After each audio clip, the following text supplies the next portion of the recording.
მოგესალმებით, მე ვარ ია ანთაძე და დღეს ვეფხისტყაოსანზე ვილაპარაკებ.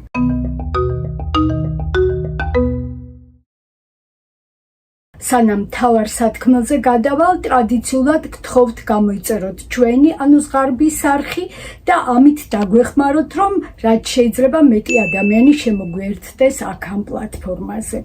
დღეს მინდა იმის შესახებ გიამბოთ, თუ როგორი ჩახლართულია ვეფხისტყაოსანში გმირების წარდგენის სქემა, როდესაც ამბავი მთხრობელი პერსონაჟისგან შორს ხდება და ამიტომ იგი გვიამბობს არა თავის მიერ ნანახს, არამედ სხვის მიერ ნანახს და სხვის მიერ მოყოლილს. პოემის ის გმირი, რომელიც ყველაზე დიდხანს იმყოფება მთხრობელის თვალის მიღმა, რა თქმა უნდა, ნესტან-დარეჯანია. ხოლო პოემის ის გმირი, რომლის ცნობიერებაშიც მისხალ-მისხალ იკინძება ნესტან-დარეჯანის თავგადასავალი, რასაკვირველი ავთანდილია. გაგიკვირდებათ და პოემის ერთადერთი პერსონაჟი, რომელიც უშუალოდ წარუდგენს მკითხველს ნესტან-დარეჯანს, ეს არის არაბეთის მეფე როსტევანი და ეს ხდება პოემის ბოლოს. ყველა დანარჩენ შემთხვევაში ნესტანის წარდგენა ხდება ისეთი მთხრობელის მიერ, რომელიც მკითხველისგან ზოგჯერ მეტად და ზოგჯერ ნაკლებად არის დაშორებული. ახლა მინდა მივუყვეთ ნესტან-დარეჯანის თავგადასავალს და ვნახოთ ვინ როგორ წარადგენს მას და სანამ მე გიამბობთ, თქვენ დააკვირდით ვინ რა აქცენტს აკეთებს და გადაცემის ბოლოს ერთად შევაჯამოთ. ინდოეთის მეფის ასულის შესახებ პირველი მთხრობელი, რა თქმა უნდა, ტარიელია. ის უყვება ავთანდილს, როგორ დაიბადა ნესტან-დარეჯანი, როგორ იზრდებოდა ტარიელთან ერთად 7 წლამდე. როგორც ტარიელი ამბობს, მართ მაშინვე ჰგვანდა იგი მზესა, შუქთან ასამალსა. ზის სამმაგი შუქი ქონდაო თავიდანვე, რომ დაიბადაო, ამას ამბობს და ერთი სტროფის შემდეგ ამატებს, მას ქალსა ნესტან-დარეჯანი იყო სახელად ხმობილი, 7 საწლისა შეიქმნა ქალი წყნარი და ცნობილი, თვარისა მსგავსი, შვენებით მზისაგან ვერ შეფრობილი. 7 წლის ასაკში იყო წყნარი, გონიერი და თვარის მსგავსი, მზეც კი ვერ შეედრებოდა სილამაზითო. ნესტანის მეტაფორად მთვარის ხსენება ჩვენ პოემაში ბევრჯერ გვხვდება და კიდევ გვხვდება ყველაზე ესეთ კრიტიკულ მომენტში, როდესაც ქაჯეთის ციხე აღებულია და ნესტანი და ტარიელი ხვდებიან ერთმანეთს, ნახეს მზისა შესაყრელად, გამოეშვა მთვარე გველსა. ნესტანის შემდეგი წარდგენა უკვე ხდება მისი აღწერის გარეშე. ეს ძალიან იშვიათი და რაღაც განსაკუთრებული ეპიზოდი არის, როდესაც აღწერილია არა ნესტანის მშვენება, არამედ აღწერილია მისი გავლენა ტარიელზე, როდესაც უკვე გაზრდილი ნესტანი ტარიელმა პირველად დაინახა და საქმე ის არის, რომ ისინი 7 წლამდე კი ერთად იზრდებოდნენ, მაგრამ შემდეგ მამამ კოშკი აუგო ნესტანს, ინდოეთის მეფემ ფარსადანმა, იმიტომ რომ არ უნდოდა, რომ მისი ქალიშვილი ვინმეს ენახა გარკვეული პერიოდის განმავლობაში, სანამ თვითონ არ წარუდგენდა საზოგადოებას და აი სრულიად შემთხვევით მოხდა ისე, რომ 15 წლის ტარიელმა თვალი მოკრა ნესტანს და მოკრა თუ არა თვალი, გონება დაკარგა და 3 დღის განმავლობაში იყო ასე გონება დაკარგული და ძლივს მოასულდგმულეს და ვერც ერთი ექიმი ვერ მიხვდა რა სჭირდა, რატომ იყო ამ მდგომარეობაში. ტარიელის მიერ ნესტანის შემდეგ რამდენიმე წარდგენას გამოვტოვებ, იმიტომ რომ სქემა იგივეა, ტარიელი უყვება ნესტანის შესახებ ავთანდილს, მაგრამ არ გამოვტოვებ ერთ მომენტს, რომელიც ტარიელის ცნობიერებაში ჩაიბეჭდა სამუდამოდ, ეს იყო განრისხებული ნესტანი, რომელსაც ისე აღწერს. ქვეწვავით კლდის ან აპრალსა ვეფხი პირ გამეხებული, არც ამზე გვანდა, არც მთვარე ხე ალვა ედემსხებული. და ნესტანის ეს ხატება, როგორც ვეფხის, მართლაც დაედო საფუძვლად ტარიელის შემდეგ ცხოვრებას, იმიტომ რომ მას ემოსა ვეფხის ტყავი და ამით ის გრძნობდა, რომ ნესტანი მუდმივად მასთან იყო და პოემასაც ასე ქვია ვეფხისტყაოსანი, ესე იგი ტარიელი, რომელსაც ნესტანი მოსავს.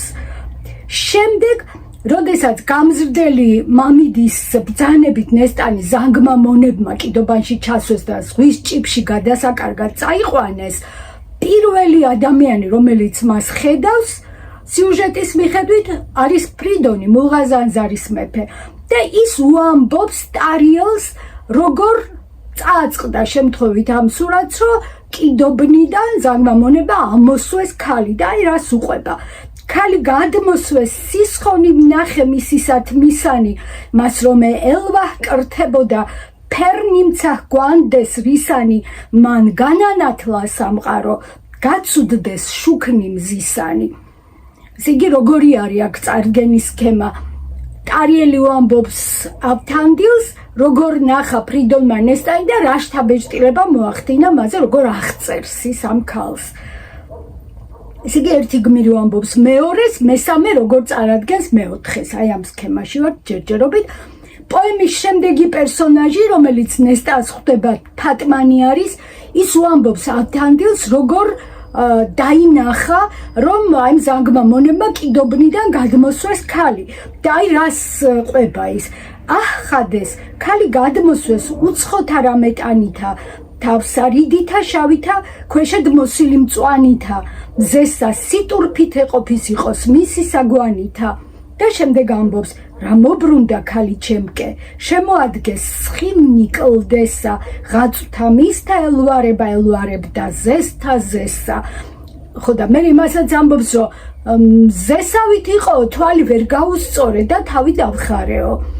ფატმანი კიდევ არაერთხელ წარადგენს ნესტანის მშვენებას, მაგრამ ეხლა შეგახსენებთ მხოლოდ ერთ სტრიქონს, უბრალოდ ერთ სტროფს, რომელიც პორტრეტული აღწერის და მათ შორის პორტრეტის მეტაფორული აღწერის გენიალური ნიმუში არის, შედევრია ნამდვილი. შინა შევიდი, მას წინა ედგის ცრემლისა გუბები, შიგან მელნისა მორევსა ეყარის გიშრი შუბები, მელნისა ტბათად იღურების სავსე სათისარუბები, შუა ძოთსა და აყიყსა შჭვირს მარგალიტი ტყუბები. აი ამ სტროფში აღწერილია ნესტანის წამწამები, თვალები, ტუჩები და კბილები. და სქემა კი აქაც შედარებით მარტივია, ერთი პერსონაჟი მეორეს უამბობს მესამე როგორ ხედავს ნესტას და მესამე როგორ წარადგენს. მაგრამ შემდეგი წარდგენის ავტორი უკვე არის ფატმანის ქმარი უსენი და როდესაც მან ნესტანი ნახა, თქვა რა მიჩვენე, რა ვნახე, რანია ნეტარ რისანი, თუ ხორციელი არის მცა, თვალნიცა მრისხვენ ღვთისანი.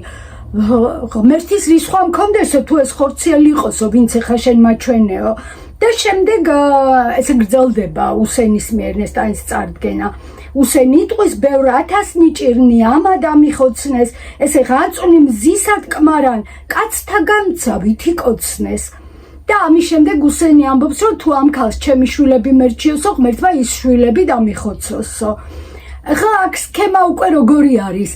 ავთანდილს უამბობს ფატმანი, უსენი როგორ წარადგენს ნესტანს, ანუ როგორ ხედავს ის ნესტანს და ესე იგი ფაქტობრივად ერთი გმირი უამბობს მეორეს, მესამეს მეოთხე როგორ წარუდგენს ნესტანს. შემდეგი პერსონაჟი, რომელიც ნესტანს წარადგენს, არის მელიქსურხავი და მთელ ამ ამბავს, რაც სხვათა სამეფოს მეფის სასახლეში ხდება, ჩვენ ვიგებთ ამ გზით, რომ ისევ ფატმანი უამბობს ავთანდილს, მაგრამ ფატმანმა საიდან იცის ის, რაც სასახლეში ხდებოდა, ეს ცნობილი არ არის და ეს არის ერთადერთი ეპიზოდი, ანუ სხვათა სამეფოს მეფის სასახლეში რა ხდებოდა, ერთადერთი ეპიზოდია, რომელსაც არ ყავს პირველი მთხრობელი. ანუ ჩვენ არ ვიცით ფატმანმა საიდან გაიგო ის ამბავი, რასაც შემდეგ ავთანდილს უყვება.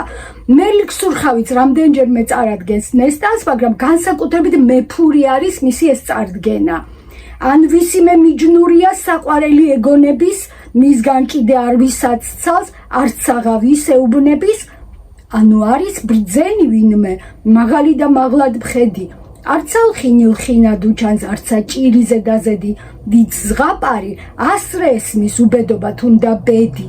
სხვაგან არის, სხვაგან ფრინავს, გონება უცვით ატრედი.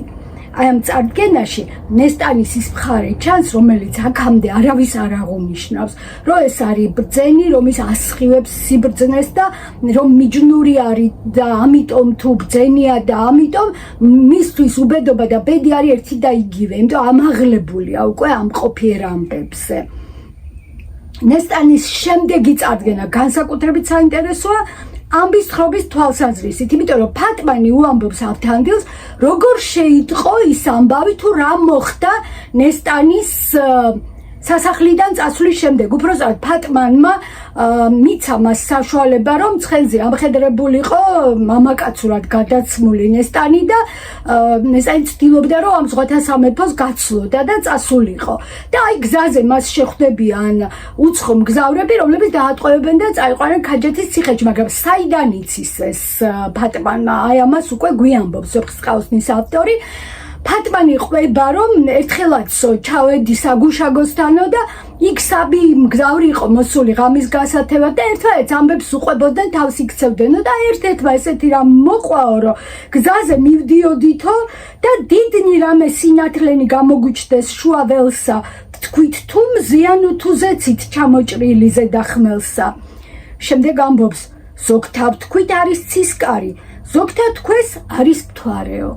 და ბოლოს ვუჭვრიტეთ პირსა მნათობსა, ელვათა მაელ ვაბრებსა, მისი ციმციმი მზისაებრ ედინებოდა არებსა. ესე იგი, შემდეგ ფატმანი ამგზავს თავისთან მოიწევს და თავიდან ამბობინებს მთელ ამ ამბავს, მაგრამ ფატმანი უყვება, ესე იგი, ავთანდილს, რომ მგზავრმა, რომელმაც ნესტანი ნახა, ეს ამბავი შემდეგ როგორ უამბო სხვა მგზავრებს და აქ უკვე სქემა ესეთი არის, რომ ერთი პერსონაჟი უამბობს მეორეს, მესამე, მეოთხე როგორ წარუდგინა მეხუთეს და მეექვსეს. და შოთა რუსთაველი საჭიროდ მიიჩნევს, რომ უკვე თითქმის ამბის ბოლო არის, უკვე მრავალჯერ წარდგენილია ნესტანი და მაინც აი ეს შემთხვევითი მგზავრები როგორ ხედავენ ნესტანს, როგორ აღიქვამენ მის სილამაზეს, აი ეს სულ დაწვრილებით აღწეროს კიდევ. საინტერესოა, რომ ავთანდილ და ფრიდონი ქაჯეთის ციხის აღების შემდეგ, როდესაც გვირაბში შევლენ და ნახავენ, რომ უკვე ნესტანი და ტარიელი ერთად არიან, ყელი-ყელ გადაჭტობილი და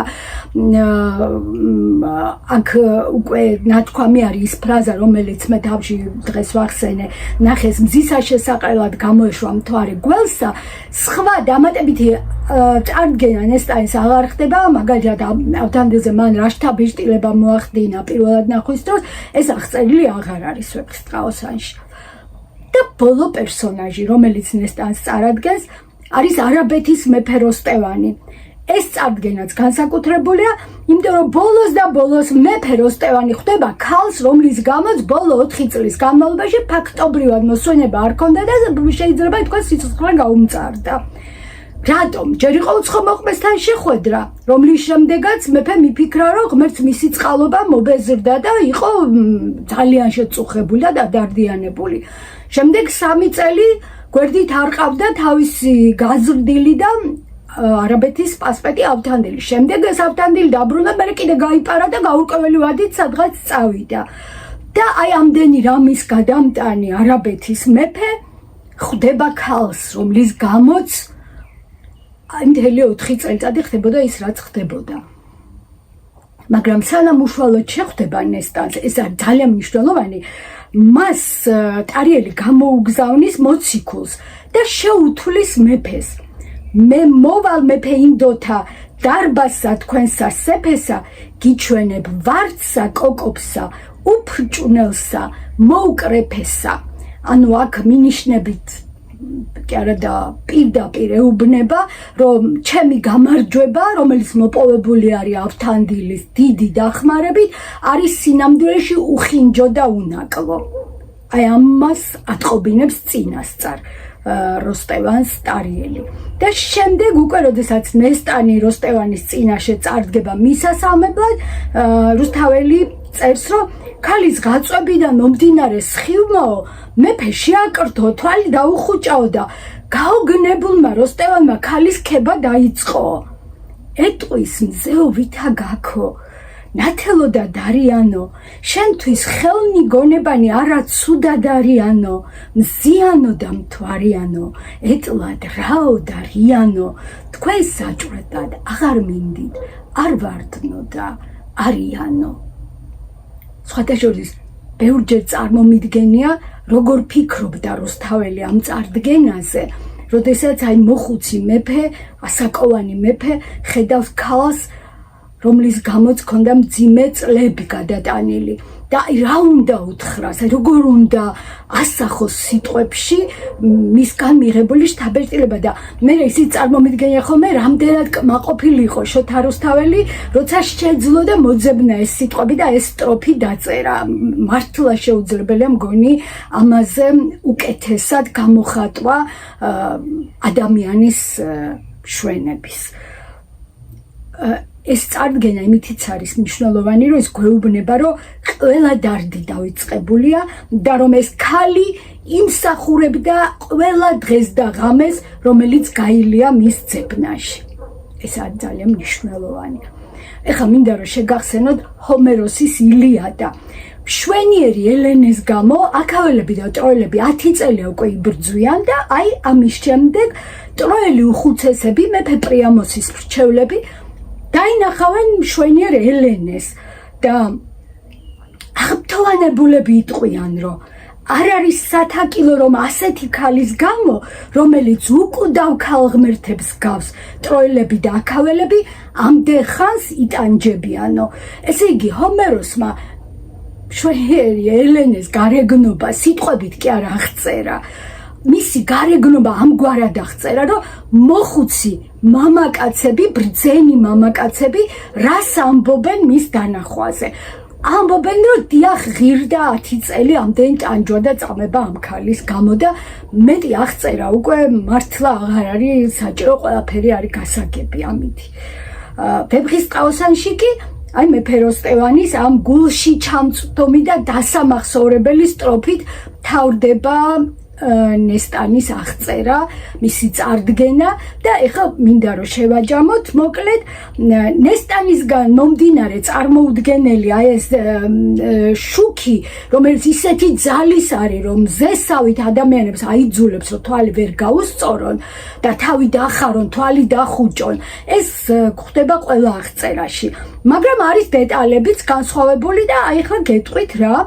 ტარიელისთვის, რა თქმა უნდა, ნესტანი არის ვეფხვი პირგამეხებული, ვეფხვი არის ნესტანის სიმბოლო. ფრიდონი ახსენებს ქალის თმას, ფატმანი ახსენებს მის რიდეს და კაბას და შემდეგ კი ძვირფასი ქვებით აღწერს მისი გარეგნობის დეტალებს. უსენი ლაპარაკობს დასაკოცნ ღაწვებზე, ანუ ლოყებზე, ზღვათა მეფე ლაპარაკობს ქალის სიბრძნეზე, ხოლო როსტევანი ახსენებს ციურ მნათობებს, მზეს, მთვარეს, ვარსკვლავებს და ასევე ვარდს და იას. მთლიანობაში, ანუ ნესტანის წარდგენების ჯამში, სრულად არის აღწერილი ქალის ზოგადი სილამაზეც, შუქი და სიბრძნე, რომელსაც ის ასხივებს, ასევე მისი სამოსი და მისი გარეგნობის დეტალებიც. და აი ამ ერთიანი სურათის გადმოსაცემად შექმნილი არის გმირის წარდგენის სქემა, სადაც მკითხველიდან წარდგენამდე ან არის ერთი საფეხური, ან არის 2, ან 3 და ან 4. და არ დავიღლები ამის თქმით, რომ ეს რთული დრამატურგიული ნახაზი, ასე ვთქვათ, არის შექმნილი მე-12 საუკუნეში დაწერილ პოემაში. დღეს ამით დავასრულებ გმირების მიერ ერთმანეთის წარდგენის ამბავს. რა თქმა უნდა, ბევრი რამ გამოვტოვე, მაგრამ მგონია და იმედი მაქვს, რომ ზოგადი შთაბეჭდილება შეგექმნათ რუსთაველი, როგორ ქმნის აი პერსონაჟთა წარდგენის, მათი ექსპონირების რთულ და ამავდროულად მარტივ სქემას და ახლა მინდა რომ დაგემშვიდობოთ შემდეგ ხუთშაბათამდე, გადაცემის ბოლოს კიდევ ერთხელ გთხოვთ, რომ ჩვენი ანუს ღარბის არხი გამოიწეროთ და მინდა რომ გულწრფელი მადლობა გითხრათ ყველას, ვინც ჩემთან ერთად ხართ და ყველას, ვინც ჩვენთან ერთად ხართ აქ ამ პლატფორმაზე. გმადლობთ.